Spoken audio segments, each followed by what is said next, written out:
Hello everyone and welcome to the Hidden Lives of Writers. I'm Fiona Snickers and I'm joined by Gail Schimmel. Hi Fiona, how are you?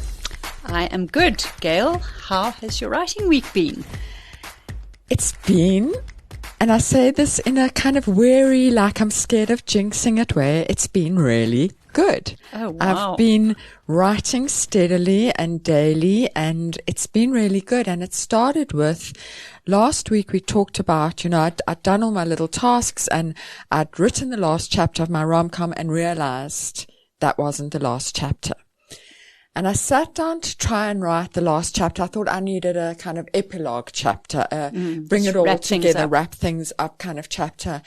And I did something I very seldom do, which is write 200 words and then go, no, delete that. That was the wrong angle to come from. Try another angle. No, delete that. And I realized I was doing a lot of telling, not showing, because I was trying to wrap things up. And I realized it's not a wrap-up chapter I need. It's about another 10,000 words of plot. And then I thought about everything we've learned this season. And I wrote out my plot points for the next kind of 10,000 words that I need to actually end the book. And I started following that headlighting and writing. And it's been extremely satisfying in a process way. I don't know if I'm getting the tone quite right for the end of the book, but I've really enjoyed myself. How about you? Have you had fun this week? I have not. I am suffering greatly. I'm in a situation where I'm back to my manuscript and I've gone through the whole thing. I've been revising and rewriting, and now I'm at the end bit, which really was quite a problem. And I got feedback from 2 readers that this was not great. This had gone off track, and their feedback was the same. They didn't collaborate with each other, but they gave me exactly the same feedback, which tells me, okay, there really is a problem here. I need to pay attention to it. And I was all set to do a complete rewrite of the last 20,000 words of this manuscript. And when I came to read over what I'd written, I found that I actually like it. I like it the way it is. I don't want to do a full... Get your grubby paws off my work. I don't want to do a full rewrite. So I am in a state of genuine, deep conflict. I feel like I trust these people. I must listen to them. They wouldn't have come up with this independently unless it was real. And I also like what I've written, and somehow I've got to reconcile the two, and I don't know how to, and this is why I didn't sleep last night. Well, Fiona, for what it's worth, my view is that you are a very experienced writer, and you probably have a good sense of where your own work should be. And I think that one of the things about getting beta readers, which, as you know, I don't do, and one of the reasons I don't do it is because I think you have to be able to take what is meaningful to you and leave what is not meaningful to you. And they might be right for another book. They might be right objectively, or they might be falling into a cliche and not realizing it. And I think you've got to trust yourself as the owner of the work, I really do believe you know what you're doing. You're not a newbie writer. You know what you're doing. So I think my vote's on you. Thank you. I think that might be the vote of confidence I needed. I'm also a writer who has made missteps in the past. So I am aware of being fallible, and somehow I'm going to have to get this balancing act right. Here's something that once happened to me. I once had someone I respect a great deal. We both respect a great deal. Tell me the end of my book was completely wrong. And I had to make a decision. Do I follow that person or do I stick with my original end? And what will hurt more, to be criticized for the end that wasn't my original idea, or to be criticized for the end that was my original idea? And I decided I'd rather be taken apart for my own work. Right. Than for the other person's very good idea. Perhaps I made the wrong decision. The end of that book was criticized by a number of readers for the very reason that the person highlighted. But at the same time, I could defend it because it was my hill that I died on. And interestingly enough, I think I know what book you're talking about, and I keep thinking about that ending. Which is what I wanted. It still exists in my head. Exactly. So speaking of other people's very good ideas, what have you been reading or watching or listening to?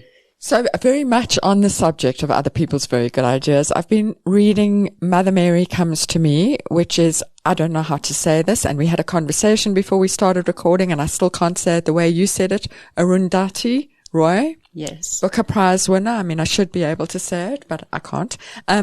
Booker Prize winner. She hasn't written a lot, but everything she's written has been well received. And this is a memoir. Yes. And it's very much about her mother and her relationship with her mother, but then her creative life and her life, not going into all the details of every aspect, but a lot of it. And it's just so interesting. It's beautifully written. It's very readable. I was scared it wouldn't be, but it's very readable, although I read it very slowly. So it's not very readable like a plot-driven thriller would be, but always interesting to see into another writer's process and another writer's way of thinking. And I suppose that's why we do this podcast, because we find this so interesting. Yes, exactly. Yeah, that I loved that book. I read it fast. I found it extremely readable. I think that if she weren't such a gigantic name, someone would have said to her that she could maybe trim the section about trying to save the area of jungle that was going to be flooded by a dam. Yes. That possibly went on a bit long.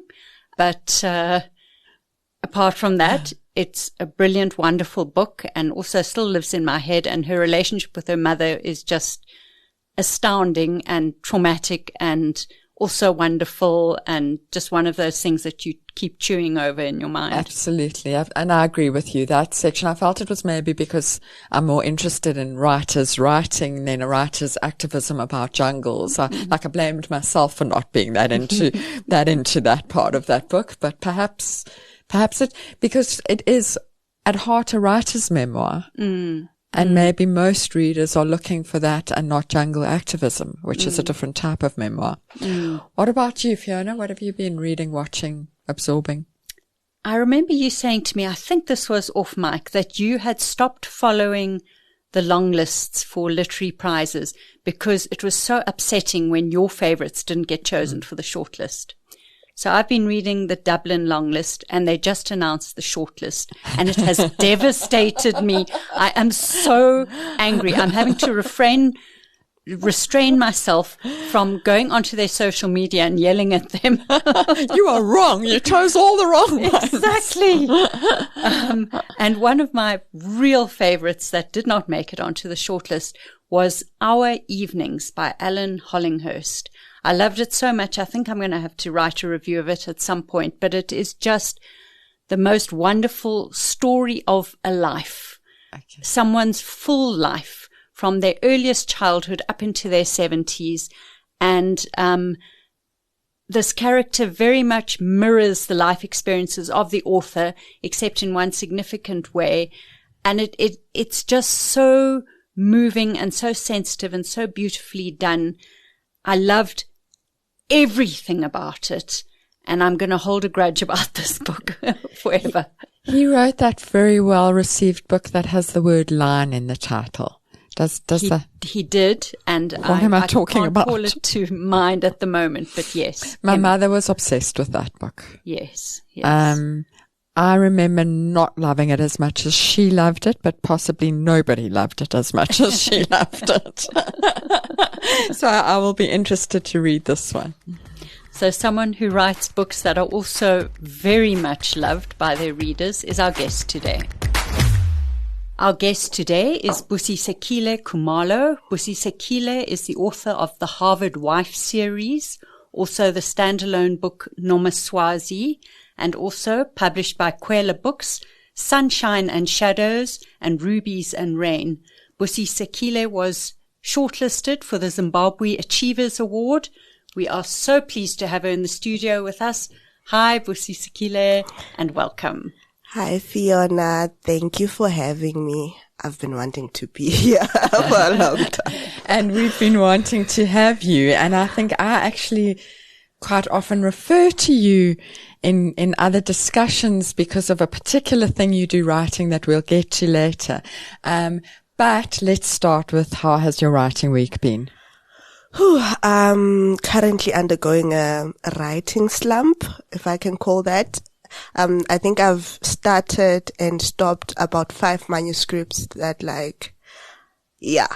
I start and I write this chapter and then I just but I know which one I'm supposed to write, but I'm just not there. I think financially, so when you have this financial stress and everything, it's like your mind is also in a vacuum.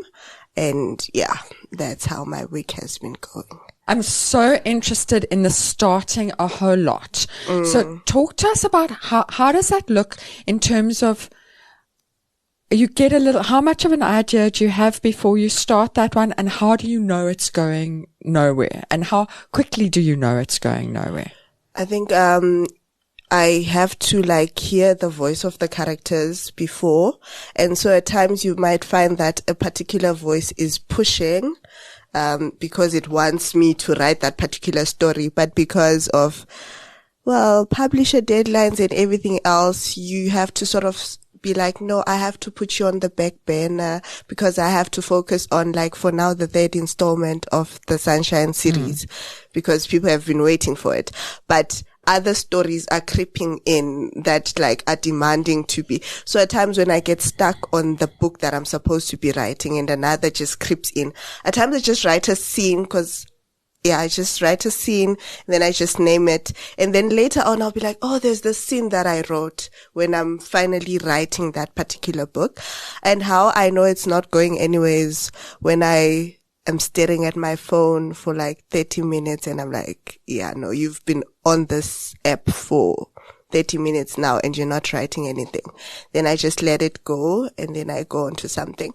So it's a nice thing to do, but also it's hard because now you have all these manuscripts and now you have to detail and to choose which one goes first and which one goes, And when you have picked one and you're busy now writing a novel, and this is definitely the one, can you tell us what your daily process looks like? Okay. So when I'm writing, I write mostly at night. I call it my witching hour. Anytime from 12 midnight, cause I sleep early. I'm a very early sleeper. So I always tell people, don't text me after 8. Probably won't answer cause I'll be sleeping anyway. When I put my daughter to sleep at 7:30, we all go to sleep. I don't remain behind. So we all go to sleep. And then because I've got insomnia, I'll usually be up at either midnight or 2 a.m. whenever. And then when I'm up, because that's the quietest time during my day, and I can't be distracted by social media as much, that's when I write. So anytime from 12 to 6 a.m., that's when I'm writing. And I write on my phone. That's the thing. Yeah. That's the thing. That's interesting. Yeah. So I write on my phone, every chapter, every book. And if you open my phone now and you go to my Word document, so I synced my Word to my phone and my laptop.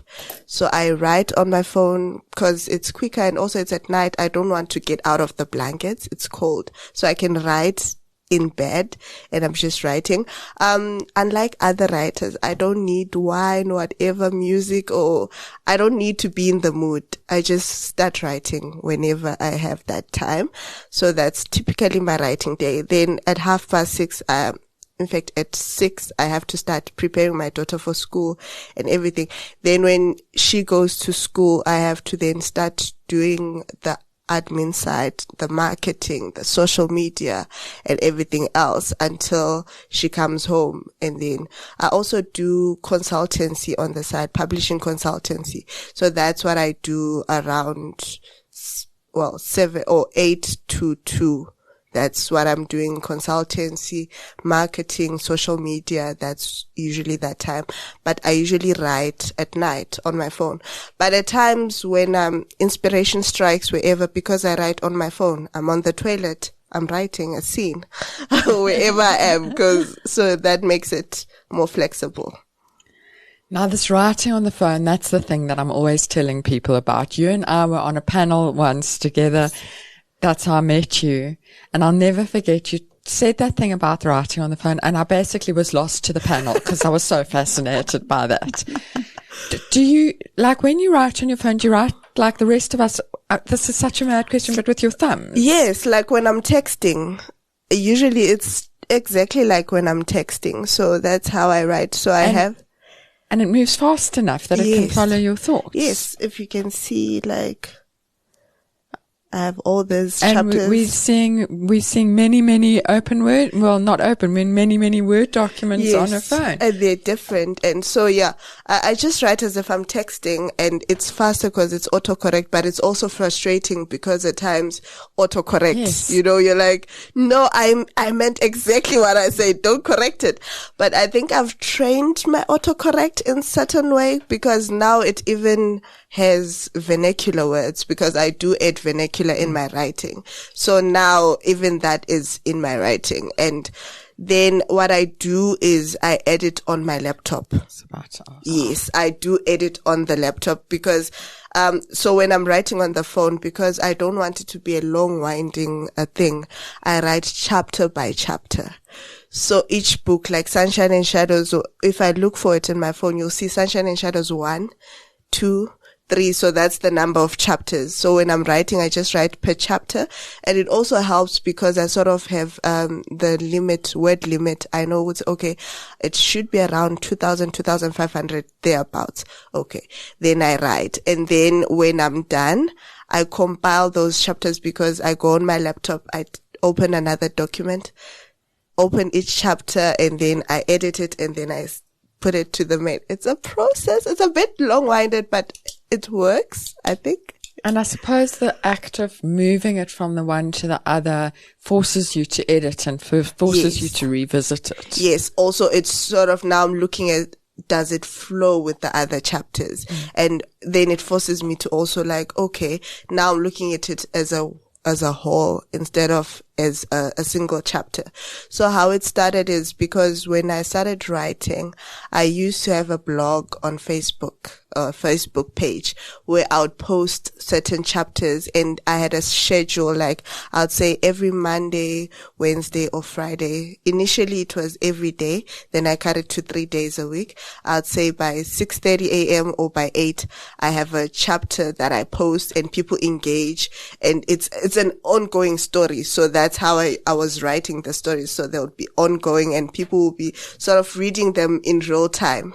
And then they'll also be offering their feedback in real time. And some of those stories I've actually published into books. And yeah, but the downside to that is that if you're not strong mentally, they might force you to change the story because you read the comments and you're like, okay, I didn't think of this. Okay, I didn't. So it's a plus and a downside is that you might be forced to change, but I've grown a thick skin because of that. So now I don't care if you say what. If I want the story to go a certain way, it's going to go that way. Do you still do the Facebook thing?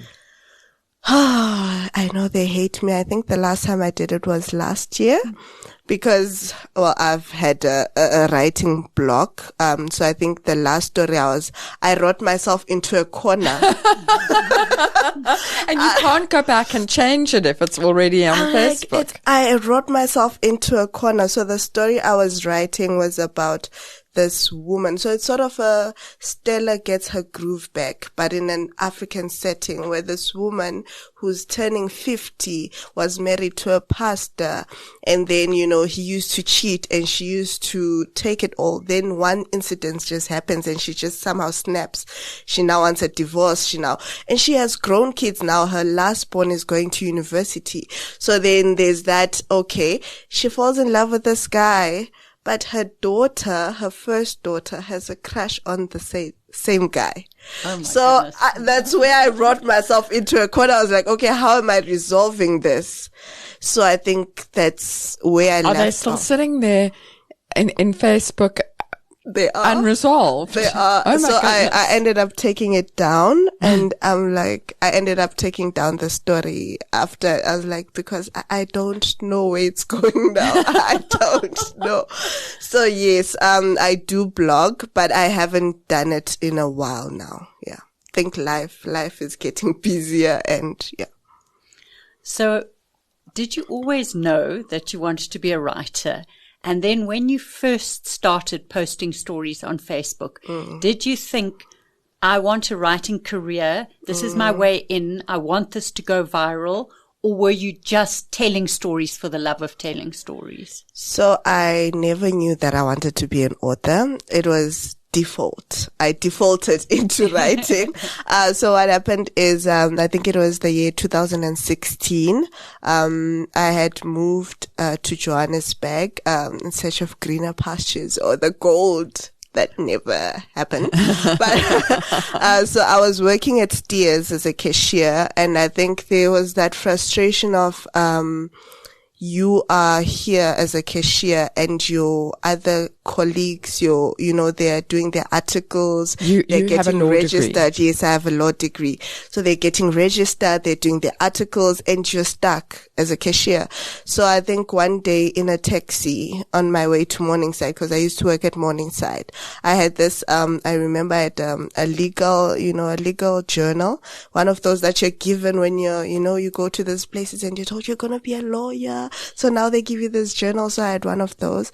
And then I was just writing about the kind of woman I saw myself in like 10 years, whatever, saw myself having a master's in Harvard.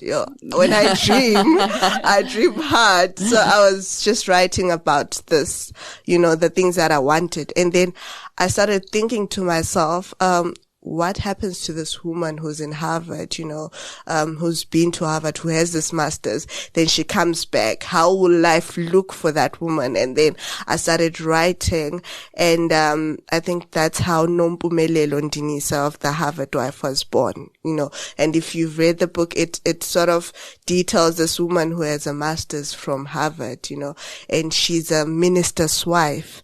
And she's, they've been married for 16 years, but the marriage is like, it's the new year. Everyone is celebrating, but she's like, how did I get here?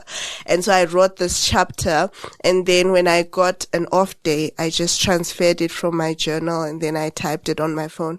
I sent it to a friend. I was like, friend, what do you think? I wrote this. Then she said, you sound as if you've been writing your whole life, my friend is a lawyer, Tsikamani Ngube. So she was like, no, you sound like, what happens next? Do they go on the holiday? What happens? And then I continued writing the whole story for her, basically. And she was like, oh wow, okay, until I had a full manuscript. But remember that time I was still working at Steers, so I was still working like 12 hours days, because we would start work at 9 a.m. and end at 9 p.m. But I used to leave home around 6 a.m. and get back home around 11 p.m. So it was very long. And then when I had this full manuscript, I didn't know what I was supposed to do with it. So by then, at first I opened a blog on WordPress. I've even forgotten the title of the blog, but, I posted a few chapters, and then I'd share it on my Facebook to say, okay, but no one was responding, and no one was seemed interested, And then another friend was like, why don't you try opening a blog on Facebook instead of opening on WordPress and sharing the link to Facebook? Why don't you just open a page on Facebook? Because I've seen people writing, And so when I opened the page, it was called The Harvard Wife, and I immediately, mentioned that this is actually a full manuscript, but I just want to test out if it's a story worth, pursuing further than just what I'd written, because I was being told by the people around me that people don't read, people don't buy books, people won't want to read this. So I really wanted to see if people would indeed want to read the book. So I posted the first chapter, and then I logged off Facebook. Then when I woke up the next morning, my phone had so many notifications. It was the first time I had so many notifications, and I had over 2,000 followers overnight. Sure. Then people were reading, and they're like, what happens next? Oh, I relate to this so much. What happens? And then it's sort of, and I had to reiterate that this is actually a manuscript, but I don't know what to do, because I have no idea about publishing and everything. And, I was wary of sending my book to publishers because a lot of them were like, oh, you have to send the manuscript or whatever. And my legal mind was like, what about my intellectual property? How do they protect it? If I just send and they just publish it, how will I know? I'm unknown. No one knows me. So even if they do that, how am I protecting myself? So I was wary of, so I started posting the chapters. I think I posted up until chapter 10 or whatever. And then it became a communal project. People are like, no, we need this as a book. We need to see this, I need to hold this and read it and not wait for the next chapter, I saw these printers. I know so and so self-published. I know Dudu Busane self-published. I know Busisiwe Precious Khumalo self-published. Why don't you get in touch with them? And I did reach out, but now I know because now I'm an author as well. I know my DM probably set with 1,000 other DMs. And, I think the only person who responded was Ubusisiwe Precious Khumalo. And I honestly think it was because of how similar our names are. So she probably thought maybe it's someone who's trying to impersonate her or something. But she did help me with, how to get an ISBN, so that's what I'm saying. I defaulted into writing. It wasn't really a career that I saw for myself. And even when I was getting into the Harvard Wife and publishing the Harvard Wife, at the back of my mind, I was telling myself that, maybe a lawyer somewhere will read and then will say, oh, want to get in touch with me and say, oh, I have this job. I literally thought it was going to give me some connection somehow that will eventually lead me back to law. And by then I had quit my job at Steers because I was basically working for transport. So I'd quit and then I self-published. And I think the first 100 copies, because I could only afford to print 100 copies, they sold out within a week. But because back then I didn't know that you're not supposed to publish in December because the printers close and everything. So when the books were finished, the printers were closed because it was December. So I couldn't reprint. I had to wait. And so the momentum sort of died, but still, I was still selling them by myself. So it wasn't really a career that I saw for myself, but I sort of defaulted into writing. Sure. Amazing. And then from that, what made you keep going? So you had a small, you had a success, but I don't think you were buying a mansion with the Harvard Wife. No. But you had the success, and what made you, did another story come? Did the wanting to carry on telling the Harvard Wife story? I think, I wrote Nomaswazi after the Harvard Wife. It was a prompt. Someone gave me prompts and I was like, okay. And I wrote the chapter and then people loved it. And then I continued writing it. But what made me continue was people's reception of Nomaswazi. I think, the Harvard Wife was a hit. But with Nomaswazi, it was more popular than the Harvard Wife, but it's not that.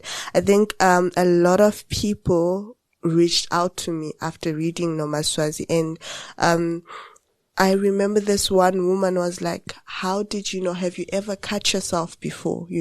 Have you ever struggled through? By then I was very skinny. I'd never suffered through body dysmorphia and all the things that were written in that book. But the intensity in which people received that story, people felt seen. They're like, it was like you could see me, and, I think that struck something in me because I'd been an avid reader since I was in grade 4 and I'd read a lot of Enid Blyton, I'd read Anne of Green Gables, I'd read a lot of those books, but I never sort of saw myself in the books that I enjoyed reading. Like, for instance, romance, because Nomaswazi is a romance. So I'd never seen someone like me or seen a black woman in a romance, or an African woman, cause I had read Black American, but it wasn't the same. So I was starting to see myself, and the fact that people also felt seen, it struck a chord. And someone was like, you know what, I actually feel like you have this, yes, it's a romance, but it's actually a healing book, So maybe this is your calling. This is how you heal people. This is how you touch people. And that shifted my mind a bit. So I moved from, okay, writing is going to be a bridge to my legal career, to what if this is what I'm supposed to do? And if legal or the law catches up with me on the way, it's fine. But then I sort of shifted my mind from it being a bridge to this actually being, and I was more intentional from that point about how I write, what I write, and what I want people to take away from the writing. I want to talk about the tension between duty and personal happiness, because I think this is a theme in a lot of your books.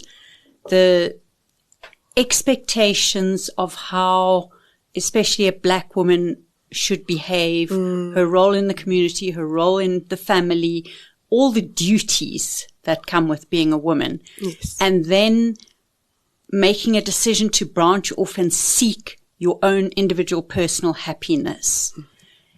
Do you think that it's in the nature of being a black woman in modern society?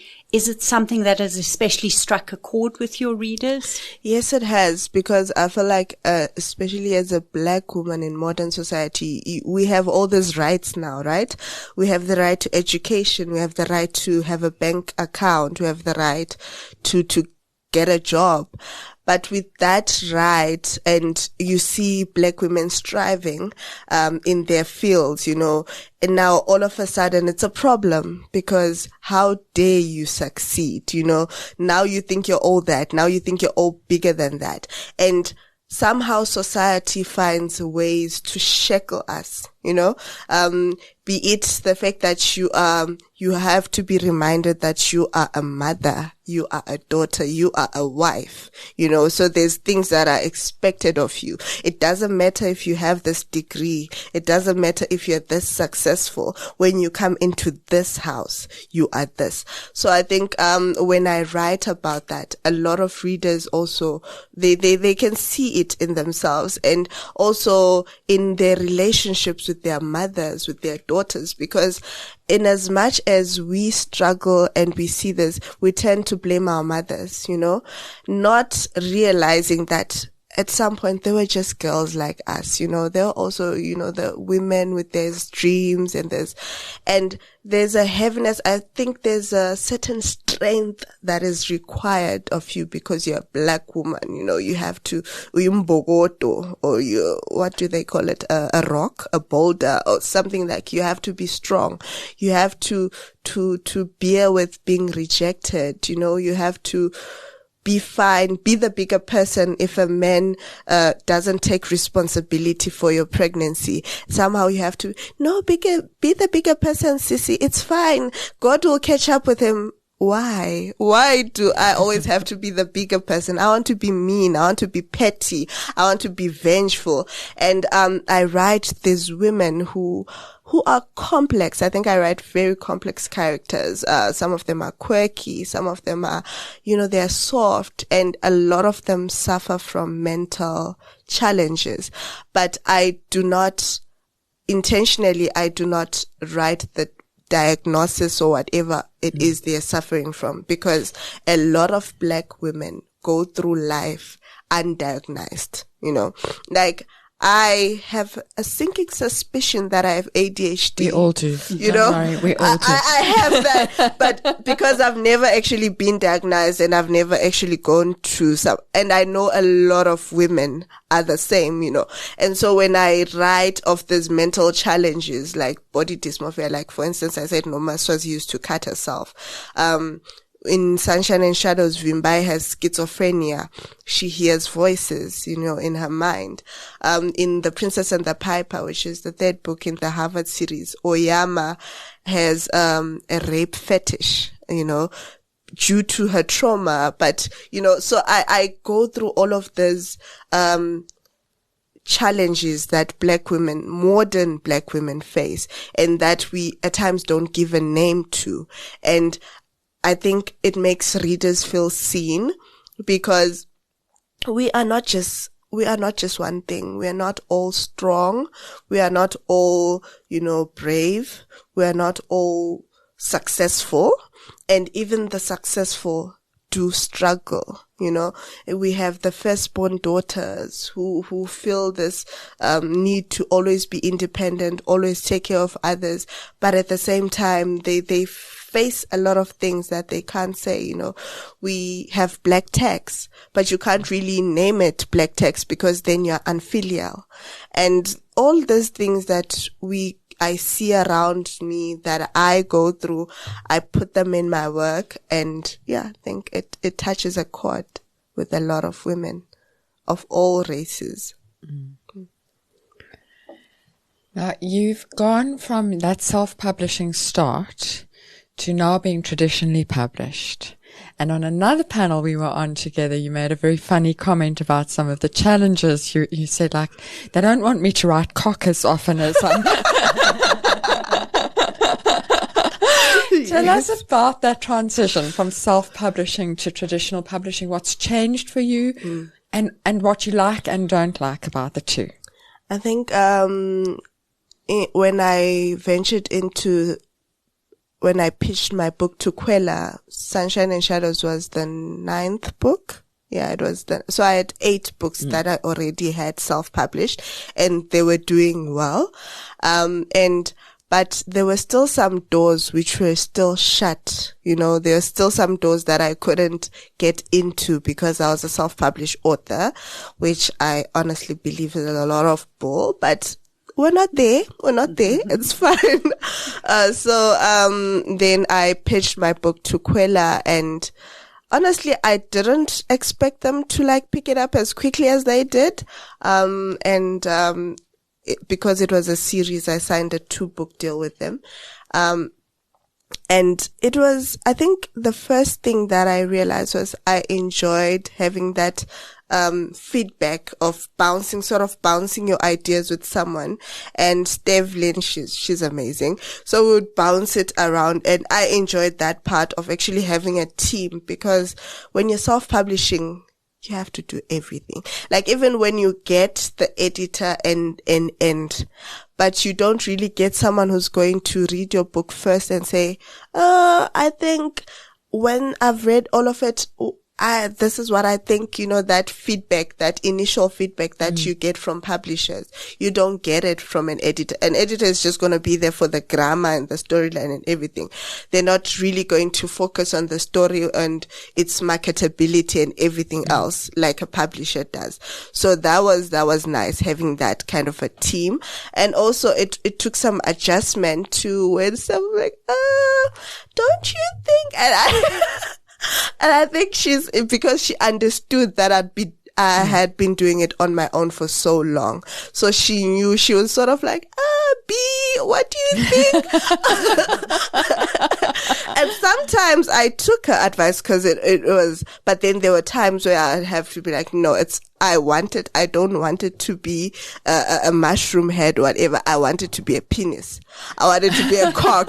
This is what I want. Yes, I don't want to pussyfoot around. This is the term, because there are some terms that my writing is pretty graphic.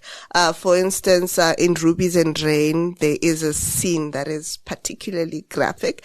I think in one of those sessions, like you say, a man was very offended because someone who had read the book raised the part about where an officer is castrated, an officer who was about to rape Ruby, and he gets shot in the balls, and she asked me how I felt writing that, and I was like, I felt satisfaction. I was immensely satisfied, because it's rare for it to happen in real life. A lot of these men actually, they get prison, but prison isn't even enough, and a lot of them don't even get into prison, and so it was very satisfying to sort of avenge all the other women who had gone through what Ruby went through, and sort of get that instant justice, and the man, I think he saw his penis being shot or whatever. He was very offended. good with that comment.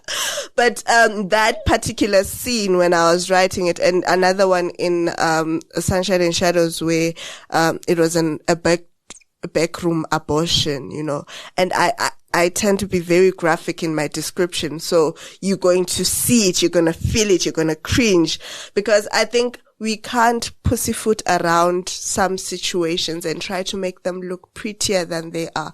They're gruesome, and I want that to be conveyed in my writing. So she would be like, oh, what if we, allude to it happening because it's so the shock value. I was like, no, this is what I want. But one thing I love about my publisher is that she would respect where I would draw my line and be like, no, I'm not willing to change this. Then she'll be like, okay, we can work with that. Okay. So I enjoyed that part. And I think the part that was really hard was now the admin part, where now the book is out. We've worked on it. It's out there. And now you don't have as much as control as you'd have, say, as a self-published author. For instance, my distributor, Protea Books, every month they send me a breakdown of my sales. And they let me know that Exclusive Books in Pretoria bought 2 copies of the Harvard one. So, and I pour through those. I go through them and I see. So for me, it helps even with my marketing. If I know it's okay, this area usually sells a lot of my books. So, okay, why don't we plan an event around there, so that the people can come. Oh, this area is lagging a bit. So now with a publisher, they just send, you sold 200 copies. Where? How? Why? Who? I wanted that breakdown. And actually, you're quite lucky that you're even getting that. Exactly, and when I asked for, I think it went on for 3 years of me asking for the breakdown, and I still haven't received it. So I had to make peace with the fact that, and for me, it's really confusing because in my mind, it's like, okay, it's only 2 titles. Why can't you give me the breakdown? Cause I have the breakdown of the other 9 titles. So it's those small nitty gritty things of not having that full control, of having to trust them. So I'm not a very trusting person, I think. I want you to show me. I don't want you to say, oh, we sold this. This is your money. I want you to show me. Is there not a pleasure in going the marketing and the worrying about distribution, and that is no longer my problem? The publishers can handle that, and I can focus on my writing now, because this is exactly why I will never self-publish. I don't want to worry about that stuff. But I feel like, my experience has been, I've continued doing most of the marketing. I feel like publishers will post, because they have so many other titles, they'll post it around the release day and then they move on to something else, And 3 years later, I'm still posting about my books because it's something that I do for myself. And so I think, I also have control issues, probably a tiny bit. So I need to sort of have a control for me, for the marketing perspective. I need to know those details. And maybe because I've been wearing that hat for so long, it's so hard to then let it go. So I think that's the nice part is having the team there, but if you are a control freak like me, it's hard to let go to someone and then going through someone else. Also, I think the fact that you have to go through so and so, and cause stuff will be like, I know nothing about sales. Why don't you contact Mevin? Why don't you? So now I have to go through Mevin, and Mevin will say, go to so and so. Then I go to, it's frustrating. And when I'm doing it myself, I know it's okay. I'm just contacting Protea. This is my point of reference in Protea. So now with the publisher, it's a whole of a lot of people. It's a lot of red tape that you have to go through, and it's exhausting. You say on your website that you bleed onto the page. And we know that you write about some very dark themes. It's the shadows as well as the sunshine. Does it ever get into your own head, this darkness. Yeah. And what do you do to protect your own mental health? That is a difficult one. But yes, I think when I was writing Her Silent Screams Magnified, which the character is a mute Muslim girl, and she wakes up in Boko Haram, in, the Boko Haram, and now she's escaping, she's running away, then when she escapes, she ends up in one of those refugee camps where and she can't speak, but also her mutism is selective mutism due to a past trauma. So now because she's there, her mind is sort of like breaking. So now she can't make head or tail between reality and, whether she's, seeing all those things happening, which is her past coming back. So her mind had blocked all the trauma. So now the trauma is sort of coming back. And now also she's already in a traumatic space as well. So it was a very dark book. It was a very heavy. And I would find myself some days not wanting to get out of bed. Like I would just, just shrink into myself and just curl up in a ball. But I didn't have that luxury of saying, oh my God, because I had to take care of my daughter, I had to take care of my husband, I had to sell the other books and make a living. And so at times I do get into a very dark space. And at times I just need to take a step back. And whether this helps or not, I read other books. So like, I really love dark romance, mafia and spicy, and I love those kind of books. So at times when I just want to shut my mind off, I just read those. And recently I've come across Chinese short dramas. Oh, my daughter is always like, she just rolls her eyes and like, oh, Mama is watching her Chinese dramas again. Because she knows that at 7, I'll be on my phone just watching I think the slaps, when they're slapping each other, it's very therapeutic. Because I wish I could slap some people, but I can't. So watch. I know nothing about Chinese short drama. Explain to us what that is. So it's sort of like, they all have the same storyline. So, and you have to suspend your thinking when you watch them, because some of the things that happen, they are very questionable. So they usually like, okay, let me tell you, a popular trope is where this girl was drugged and she slept with the CEO, but somehow didn't see his face, or he didn't recognize her. And then some years later, she has a kid Obviously with the CEO. Yes. And then she's now working at his firm. And, or the other popular one is where the babies were switched at birth, and then there's the fake heiress and the real heiress. Then when the real heiress is gotten from whether the orphanage where she grew up or whatever, then she's brought back. And then the family likes the fake heiress, and then we call it the green tea, where she's like faking everything, like she's so timid, but behind everyone's back she's bullying the real. And then there's slaps, and it's a lot of drama. Facebook has dished this up to me occasionally. Yes. I hadn't realized it was a whole thing. It's a thing. But I advise you not to fall into that trap, because if you are like me, you'll end up watching like 3 or 4 of them a day, and it won't be good for anyone. It won't be good for anyone. So we've touched on how your characters go to dark places and terrible things happen to them. And I'm presuming that you have not had a really, really terrible but colorful life where all these things have happened to you. So research. How do you research these things? I think mostly social media, but also my search history is very dark. When I die, my friend should just clear my search history. That's a thing that I have to write in writing. But also, there's, for instance, when I was writing the whole rape fetish thing, it was hard because it's sort of a taboo thing, you know. Very. When you talk about rape, it's like we end at what happens during the act. While it is so gruesome, we rarely look at what happens to the mind after And I did talk to some women who were sexually assaulted when they were younger, and one recurring theme was that they went through a stage of promiscuity, so to speak, where they're like, since it happened, it doesn't matter. Let me just, or sort of to numb a certain thing, and they're trying to get something from it.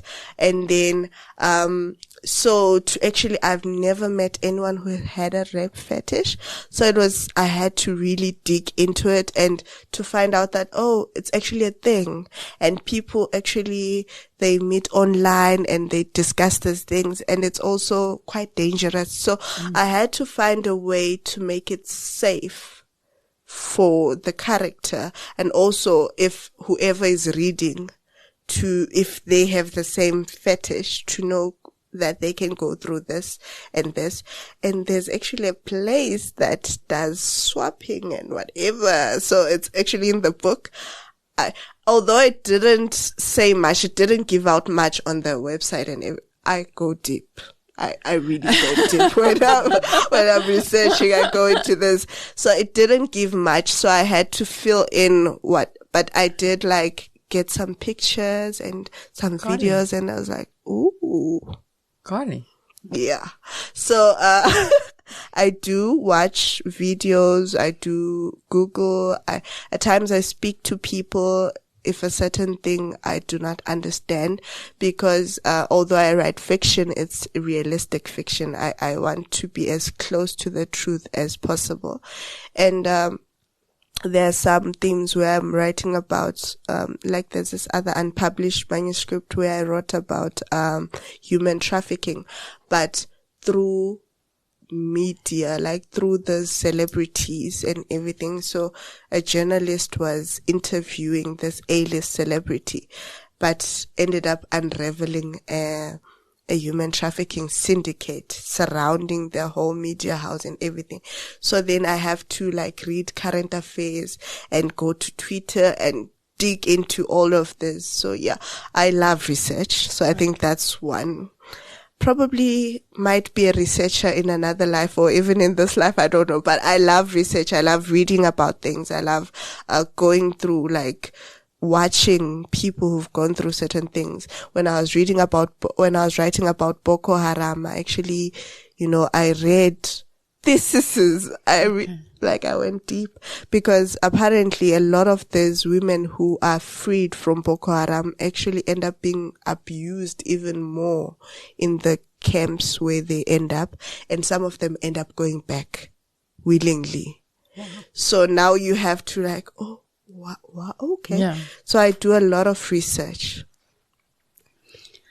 Let's talk about your attitude to men in books and in real life, because men appear as these terrible perpetrators of awful deeds, and also as very charming romantic heroes. Yes. And in your Harvard Wife series, you unpacked a man who at first seemed like just a terrible character, and then you went deeper into his childhood and unpacked his own trauma. Is that important to you, to sort of present them as well-rounded characters? And also, have men ever responded to your depictions of men? Apart from, the castration thing. I think, that is interesting. My attitude towards men. I like men in terms of, because, I'm heterosexual, so I like seeing them, but I also hate men because because you're heterosexual. Yes, because I'm heterosexual also. And I feel I really think that, in as much as when I'm depicting them, each character, whether male or female, I like to explain why they are the way they are. Not excusing their actions, but I feel at times you need to understand no one is born a certain way, although some psychopaths are, but generally no one is born a certain way. It's either through learned behavior, or we see it from our parents and society around us, or perceive it to be, this is the way that you should be. Like, for instance, Daniel that you're mentioning, Daniel, the minister, in The Harvard Wife, he is the jerk, the villain, so to speak. He abuses unompumelelo, and she ends up with someone else.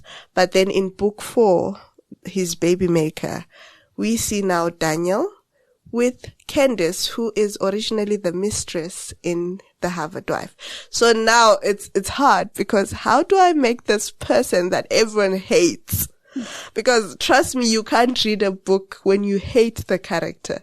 You can hate, but you have to at least understand them to make the reading, because you can't just read and you're like, every chapter this man is frustrating me.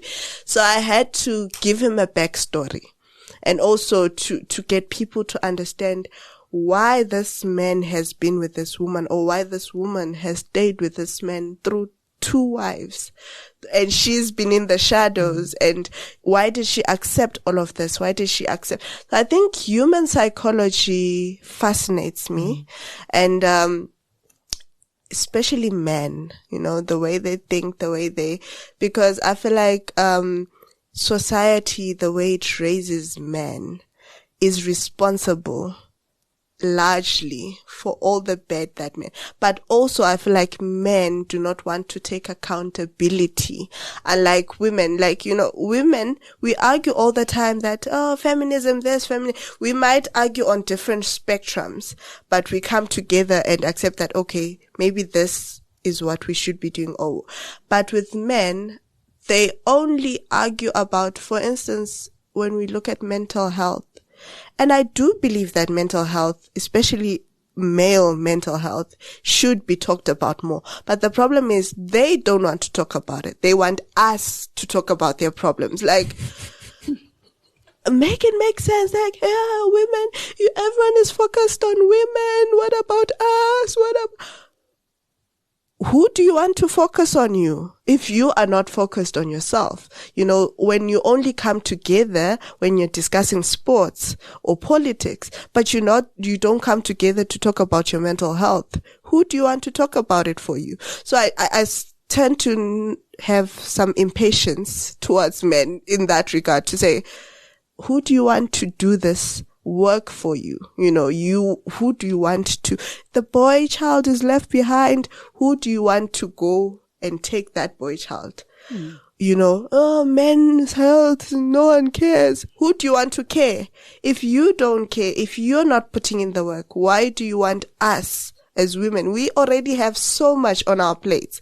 We already have so much prejudice against us, which is also from you, but you still expect us to go back and pull you from whatever legging or whatever, you're going through. It doesn't make sense. So I think that's my attitude. But also now when I'm writing, I have to park that attitude to the side and sort of, because, although I am a feminist, I'm not a feminist writer. Okay. So I think, and I believe people do not understand the difference between that, because I had this, someone when we were discussing Nomaswazi in a panel, and they were like, but this is, and they were using feminism jargon. I was like, yeah, I understand that from a feminist perspective, but Nomaswazi is not a feminist. And when I'm writing, I'm not putting on my feminist hat, although some of it might seep through and whatever, but I do not purely write from a feminist perspective. Because if I were to write from a purely feminist perspective, some of the men in my books wouldn't survive. They would not. So I think when I'm writing, then I have to pack it on the side and actually see them for who they are and why they are the way they are. And whether that excuses their behavior is not for me to judge. It's for the reader to say, yeah, he had a traumatic, but he's still an asshole. And I'm like, yeah, girl, you're right. So yeah, I have to balance the two, which is not always easy, but I try. Okay. You have mentioned, as you were speaking at the beginning, your work as a writing consultant. Yes. How did you find that? How did you get into that? What does it involve? And is it frustrating or satisfying? Whew. So initially I used to help a lot of authors who wanted to like get into self-publishing and everything. I helped the likes of Usimpiwe Molaba Khumalo.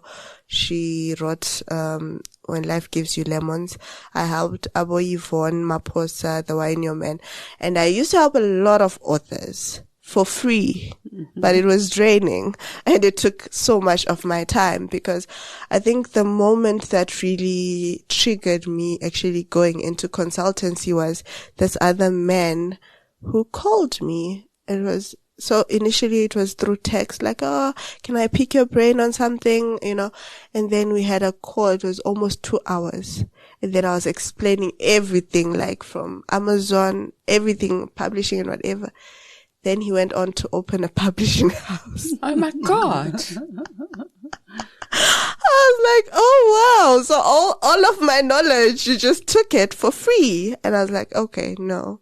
Now I have to like put in like, also it helps to like filter who's actually serious about writing, because put your money where your mouth is, sort of thing. It also helps lessen my workload of people coming to, because now when someone comes, they're like, oh yeah, this is my consultancy, these are my rates. So it sort of also lessens the burden on me. So initially when I got into it, there was that. But I think it is both frustrating and fulfilling. Frustrating in the sense that I have a certain people-pleasing gene, which is so against now critiquing someone's manuscript and actually tell them, no, and I have to be mindful of how I say my no and guiding them towards, and having people actually accept my criticism and helping them. Although so far a lot of people have accepted my criticism, and I've done a book by Yvonne, another by Slindiwe, and now I'm actually doing a non-fiction. And if you know me, I don't read non-fiction, but now I'm working with someone who's writing a non-fiction. Today I got someone actually inboxed me about a children's book. So it all boils down to storytelling, which I do enjoy storytelling. And now it's challenging because some of these formats I haven't used myself, but now I have to dig into it. So there's that mental challenge, which I enjoy. I really enjoy challenging myself and challenging others. And also there's that frustration of when someone can't hear what you're saying. So we have to go round and round, but it's fine because they pay. So it's fine because they pay, but yeah, so it turns, and at times it gets frustrating, because I remember, another project that I'm doing, which is she's doing a young adult fiction book, but she's also a doctor. She has a doctorate. So when she's writing, she sort of is writing from a thesis kind of. And so I was like, yeah, you're telling us too much about the subject matter, but you're not giving us a story. Yes, I appreciate what you know the subject matter, but this is not a thesis. This is fiction. And you have to hook people. People need to be hooked from chapter 1. And remember, you're writing for a young adult. Now the attention span is getting lesser and lesser because of what? Social media, TV, and Chinese short films. So I honestly, now the older I get, before I used to struggle through a book. Even if I didn't like it, I would read it until I finish. Now, don't capture me in the first chapter, throw you away. Maybe I'll reread you some other time, because at times it's just my brain is not there. But I was also now having to explain it to a writer that, now I have to put on my reading cap. This is making me sleep. I can't. And so there's that frustration of and I think she also ended up getting frustrated, and I was like, okay, let's do one more session where we just shuffle it along. And we did it, and finally it clicked, and it was like, okay. So now I'm waiting for her to resend it. So it's a bit of, and also I think people think that writing has to, like, the process is just 2 months, 3 months. It's not. It's longer. And people, when they come to you, they want quick.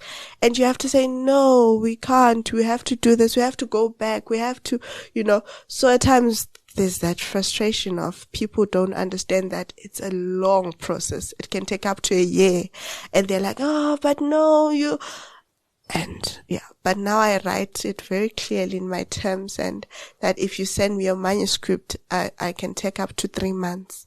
I might take shorter, but I write it clearly that give me 3 months from the payment.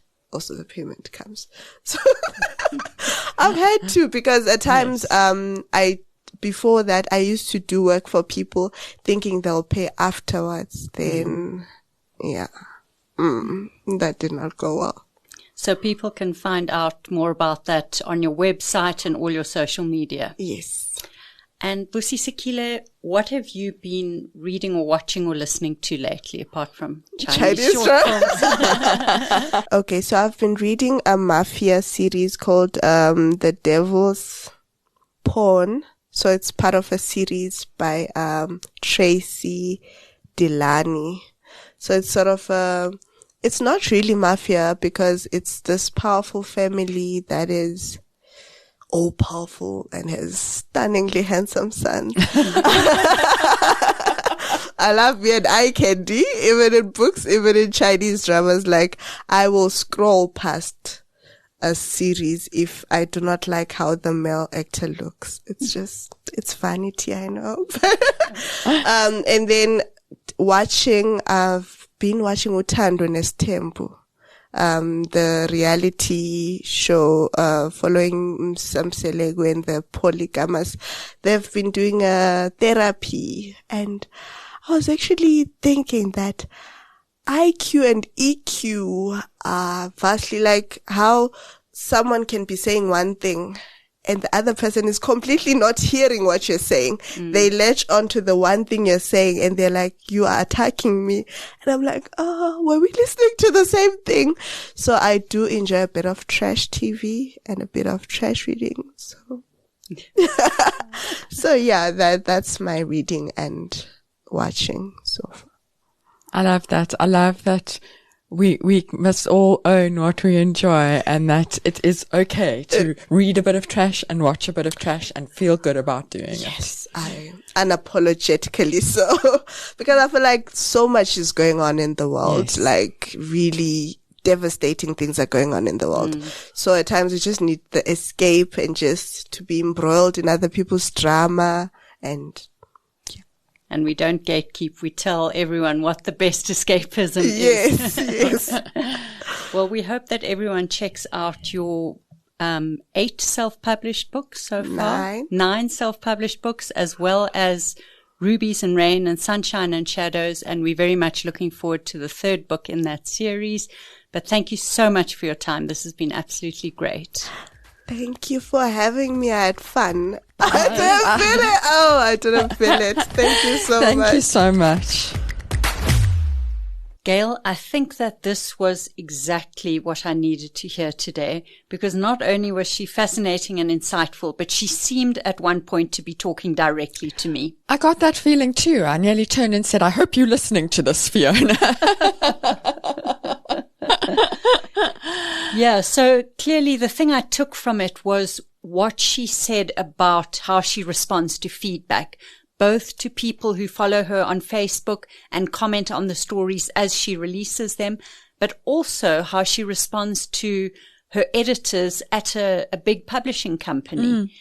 And she really has a lot of trust in herself. She's able to grow that thick skin and believe in what she's writing, take what's useful, discard what's not, and stand up for what she really feels about her own work. And interestingly, when she does, people allow her to. They recognize that she is the expert. Her publishers don't go, okay, we're never publishing you again. They accept what she has said about where she thinks the work must stay as it was. And I went on Goodreads to look at what people were saying about her work.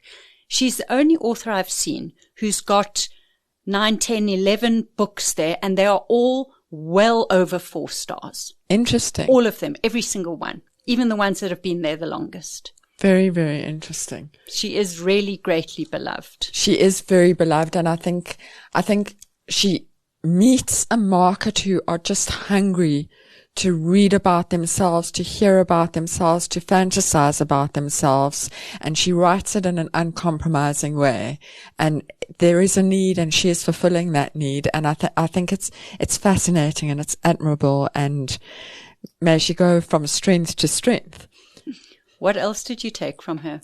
So I was very interested in the fact that she kind of allows herself, you know, those voices in her head that she talked about, and I think we all have them, that a new book will come at you while you are writing a current work. And I'm always strict with those voices. I go, you wait. If you're still here when I come back for you, you can have your turn. If you're not still there, sorry, I missed you. And yesterday I listened to a podcast where a writer called David Eagleman was interviewed. And he talked about working on different projects at the same time. And I know you do it.